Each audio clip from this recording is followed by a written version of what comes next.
وذلك بحضور ممثل الناتو. Chaleureusement l'Institut national d'études de stratégie globale pour son invitation et pour l'organisation de cet événement pendant ma visite en Algérie.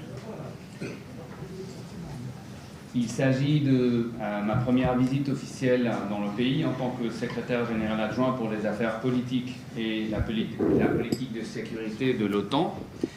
Et je vous remercie, comme j'ai remercié vos autorités dans les divers entretiens que j'ai eus déjà, pour votre hospitalité et l'accueil que vous me réservez ici à Alger. J'espère que mes remarques pourront participer à amorcer une discussion fructueuse sur les défis en Afrique du Nord et au Moyen-Orient, ainsi que sur les actions de l'OTAN dans la région et sur la place clé de l'Algérie au sein de son dispositif de partenariat. L'Algérie est un acteur clé dans la région de l'Afrique du Nord et du Sahel et un interlocuteur incontournable sur les questions de sécurité, notamment dans le domaine du contre-terrorisme. Nous considérons l'Algérie comme un partenaire stratégique. Votre pays est également un membre actif de notre dialogue méditerranéen, dont il est membre depuis maintenant une vingtaine d'années, depuis l'an 2000, comme vous-même l'avez rappelé jusqu'il y a 2 minutes. Notre partenariat est fondé sur des objectifs et des défis communs. Les événements que connaît la région, notamment l'instabilité en Libye et au Sahel, montrent qu'il est important de renforcer notre coopération avec encore plus de détermination en faveur de la sécurité, de l'stabilité et de la paix à l'échelle régionale et internationale.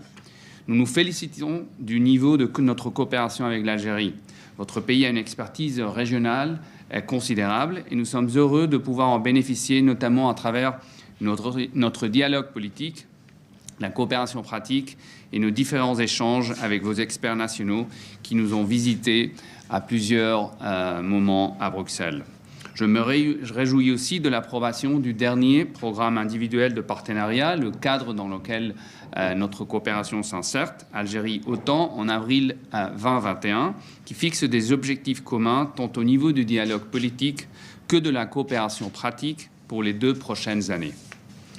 Notre coopération touche à des domaines riches et variés, incluant la science pour la paix et la sécurité, le contre-terrorisme, la lutte contre les armes légères et de petit calibre ou encore la cyberdéfense. La participation régulière de l'Algérie aux activités de formation et d'entraînement et aux exercices proposés dans le cadre de notre menu de coopération partenariale et vice-versa sont des preuves supplémentaires de notre détermination commune à renforcer notre coopération. Dans ce cadre, je souhaite que nous établissions un dialogue politique régulier et de haut niveau, notamment à travers des visites officielles de part et d'autre et l'établissement d'un véritable dialogue stratégique entre l'Algérie et l'OTAN dans des domaines sécuritaires d'intérêt commun. Je souhaite aussi, dès que la situation Covid le permettra, nous puissions relancer nos activités de diplomatie publique en invitant des groupes de parlementaires algériens, des diplomates ou des jeunes officiers à effectuer des visites au siège de l'OTAN. Je suis sûr que votre institution a un rôle à jouer à cet égard. Nous sommes aussi ouverts à toute proposition algérienne pour l'organisation d'activités de diplomatie publique en Algérie. Je compte donc bien utiliser le mandat qui m'a été offert en tant que secrétaire général adjoint pour les affaires politiques et la politique de sécurité de l'OTAN pour pousser l'agenda sud au sein de l'Alliance avec une approche de sécurité de 360 degrés. Une approche qui peut être résumée ainsi. Nous voulons être capables d'affronter n'importe quelle menace émanant de n'importe quelle direction à tout moment. Plus particulièrement avec des menaces venant de toutes les directions, notre objectif est de dissuader le plus possible et, si nécessaire, de défendre les membres de l'Alliance contre n'importe quel adversaire étatique ou non étatique. Nous faisons face à un environnement sécuritaire complexe et en constante évolution. Nous sommes tous victimes des effets déstabilisateurs résultant de la situation dans certains pays fragiles, y compris au Sahel, à la montée de l'extrémisme violent avec des actions de groupes terroristes transnationaux affiliés à Al-Qaïda ou Daesh, au trafic illégal d'armes, de drogue et d'autres. Tous ces facteurs sont autant de menaces pour l'Afrique du Nord comme pour les pays membres de l'OTAN. Du point de vue militaire, Cette approche de 360 degrés a été notamment concrétisée par l'adoption du concept pour la dissuasion et la défense de la zone euro-atlantique, qui, pour la première fois, offre un cadre d'emploi de 360 degrés et une approche intégrée terre, air, mer, cyber et espace, les 5 domaines opérationnels. Il s'agit de la première fois que l'Alliance adopte une approche globale, holistique et de 360 degrés pour l'utilisation de notre instrument militaire. Et il est nécessaire maintenant aussi d'intégrer cette vision de 360 degrés dans l'approche politique. Un effort qui est à la base de l'initiative OTAN 2030, lancée par le secrétaire général Jens Stoltenberg en 2021 et qui sera une partie fondamentale du nouveau concept stratégique dont je vous en parlerai après. Pour le faire, pour pleinement intégrer la dimension sud à la vision stratégique de l'Alliance, nous comptons déjà avec des instruments solides qu'il faudra continuer à développer. Et sur tous ces instruments et avec des défis sécuritaires communs, toujours plus complexes et variés, le dialogue méditerranéen, ce partenariat que nous avons créé depuis maintenant 27 ans, revêt une importance particulière. Lancé en 1994, le dialogue méditerranéen est le seul forum au sein duquel les 30 pays alliés et 7 pays de la région échangent de façon régulière. Il permet à l'Alliance et à ses partenaires d'améliorer leur compréhension commune de l'environnement sécuritaire et leur coopération face à des défis partagés. Nous continuerons à utiliser et à développer ce cadre unique de coopération qui a fait ses preuves. Aussi parce que nous sommes convaincus que la sécurité et la stabilité des 2 rives de la Méditerranée sont intrinsèquement liées. Quand nos partenaires sont stables et en sécurité, alors il y a fort à parier que tous les pays de l'Alliance le soient aussi. Conscients de la valeur de notre partenariat avec la région d'Afrique du Nord et du Moyen-Orient, les ministres des Affaires étrangères de l'Alliance ont décidé, en décembre 2020, d'investir davantage dans cette coopération. Plus récemment encore, au sommet de Bruxelles, en juin 2021, les chefs d'État et de gouvernement des pays alliés ont décidé de renforcer notre dialogue politique et notre coopération pratique avec nos partenaires du dialogue méditerranéen et de l'initiative de coopération d'Istanbul. Nous travaillons à la demande de nos partenaires et en étroite collaboration avec eux à développer les capacités des institutions de défense nationale, leur permettant ainsi de mieux lutter contre les défis sécuritaires actuels. Pour ce faire, nous améliorons de façon continue la qualité de nos entraînements et formations, notamment à travers nos équipes de formation mobile. Nous accroissons la participation de nos partenariats aux exercices de l'OTAN. Nous développons le niveau d'ambition de notre initiative de renforcement de capacités de défense, DCB, en Tunisie et en Jordanie. Et nous explorons aussi des opportunités de coopération dans de nouveaux domaines d'intérêt commun, comme par exemple l'impact du changement climatique sur notre sécurité. Nous cherchons par ailleurs à renforcer nos activités de diplomatie publique. Mener de telles activités est absolument essentiel. Nombreux sont ceux qui ont une perception erronée de l'Alliance, de la nature de nos activités avec nos partenaires ou de notre rôle dans la région. C'est en expliquant mieux, en communiquant mieux, conjointement avec nos partenaires de la région, que nous arriverons à changer les perceptions et de fait à renforcer l'avantage de notre coopération. Pour soutenir et pour accompagner le renforcement de notre engagement avec l'Afrique du Nord et le Moyen-Orient, plusieurs structures de l'OTAN sont mobilisées. C'est le cas, par exemple, comme vous le savez, du Collège de défense de l'OTAN, basé à Rome, ou de l'Axe stratégique sud de l'OTAN, le HUB, comme on l'appelle normalement, établi en 2017 comme partie intégrante du commandement des forces interarmées alliées à Naples. Permettez-moi maintenant de dire quelques mots sur 2 enjeux particulièrement importants pour vous et pour nous. La lutte contre le terrorisme et le Sahel.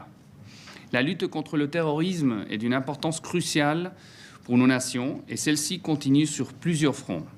L'OTAN y prend sa place et nous contribuons à ces efforts globaux de plusieurs façons. En analysant les derniers développements, et ce de façon continue, en continuant de nous entraîner et de nous préparer à répondre à la menace terroriste, en travaillant sur l'amélioration de nos capacités, en renforçant les liens avec nos partenaires dans ce domaine et au travers des opérations et des missions alliées dirigées par l'OTAN. Nous faisons également partie intégrante de la coalition contre Daesh et nous y contribuons notamment via les vols de nos avions AWACS. Ce sont nos systèmes de détection et de commandement aéroportés. Nous collaborons également avec nos partenaires de la région dans des domaines tels que la lutte contre les engins explosifs improvisés, la sécurité des frontières ou l'échange de renseignements, des domaines tous dans lesquels notre coopération avec l'Algérie est exemplaire. Toujours dans le domaine de la lutte contre le terrorisme, notre mission d'entraînement en Irak est un bon exemple du soutien que nous pouvons offrir à un partenaire de l'Alliance. Le but de cette mission est de permettre aux forces irakiennes de renforcer leur institution de défense et de sécurité pour pouvoir empêcher le retour de Daesh et ainsi stabiliser le pays. C'est une mission de conseil, à la différence d'une opération de combat. Nous y travaillons également en étroite collaboration avec les autres organisations internationales sur le terrain. Et maintenant sur le Sahel. La sécurité et la stabilité de cette région doit être associée à celle de la région MENA. Nous surveillons de près l'évolution de la situation et sommes inquiets de la détérioration de la situation sécuritaire dans de nombreux pays. On a parlé de ça avec plusieurs des responsables du ministère des Affaires étrangères.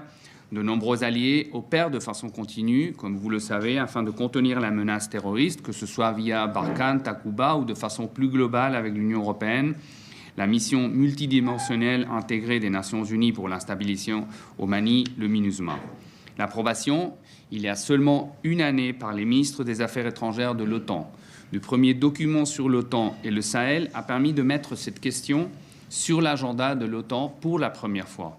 L'OTAN a également, pour la première fois, inscrit le Sahel dans la déclaration des chefs d'État et de gouvernement à Bruxelles en juin dernier, 2021, reconnaissant ainsi que cette région, aux défis complexes, est importante pour la sécurité collective de l'Alliance.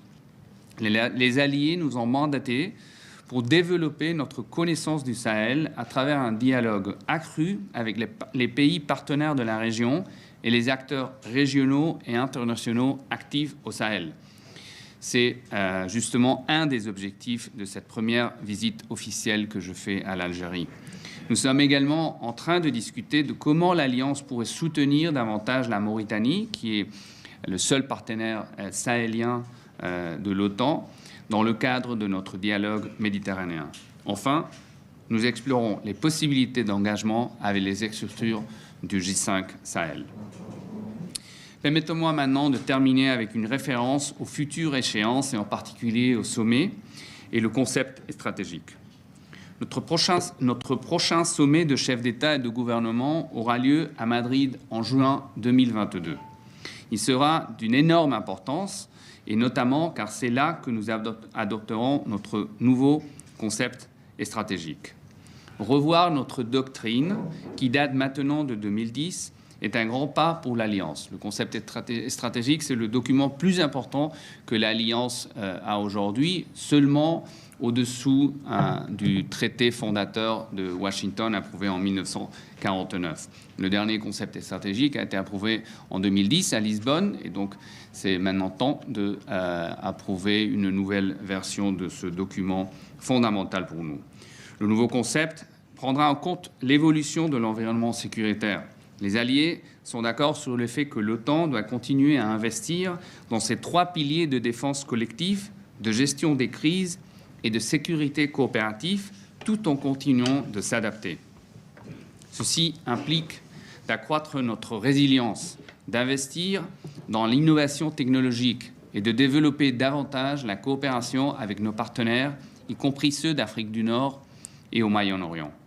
Nos partenaires, et en particulier l'Algérie, seront étroitement associés à ce processus de réflexion sur le nouveau concept stratégique qu'on vient de commencer à travers une série de consultations dans les prochaines semaines qui se tiendra à Bruxelles et dans les capitales.